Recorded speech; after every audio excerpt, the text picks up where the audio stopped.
In World War II, there was a secret American unit so unusual that most generals didn't even believe it was real. They carried no heavy weapons, no tanks, no artillery. Most of them weren't even soldiers. They were artists, painters, designers, sound engineers, theater workers, and their mission was one of the strangest in military history: create a fake army so realistic that it fooled Hitler's real one. This was the Ghost Army, a unit built entirely on illusions. It began in 1944. The Allies needed a miracle. Hitler's forces were strong, unpredictable, and deadly. Every mistake cost thousands of lives. So the U.S. military decided to try something no army had ever attempted. They took 1,100 artists from New York, Philadelphia, Chicago, and gave them a mission: pretend to be 30,000 soldiers. Their weapons: rubber, paint, speakers, and pure creativity.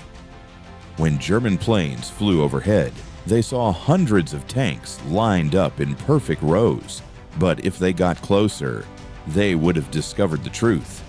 The tanks were inflatable, realistic from the sky, but light enough to lift with two hands. The Ghost Army filled entire fields with fake artillery, fake supply trucks, even fake airplanes made from wood. But the most incredible part wasn't what the Germans saw. It was what they heard.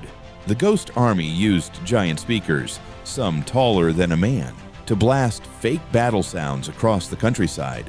Engineers recorded tanks rolling, troops marching, soldiers shouting, and played them in endless loops. From 20 miles away, it sounded like a real army was approaching. German scouts reported hearing thousands of men. They moved their divisions, their tanks, their artillery to respond to an army that did not exist. Every time that happened, real Allied soldiers were saved. The Ghost Army staged more than 20 full-scale deceptions, each one more daring than the last. One night, they pretended to be a tank division to draw German fire.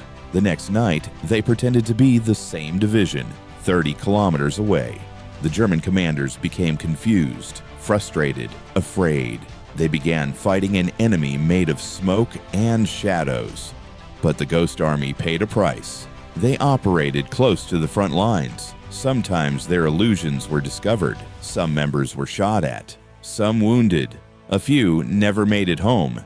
Yet they never stopped creating their illusions, because every deception meant real soldiers lived to fight another day. For decades after the war, their mission was kept a secret. Even their families didn't know the truth. It wasn't until 1996 that the world finally learned the full story, how a group of young artists used imagination to defeat one of the darkest forces in history. One member said years later, "We may not have fired guns, but we saved lives with paint and rubber." The Ghost Army reminds us that sometimes war is not only won with strength, but with creativity, not only with power, but with illusion. If you want more unbelievable true history, lost stories, and hidden legends the world forgot, subscribe to Echoes of the World. More stories are waiting.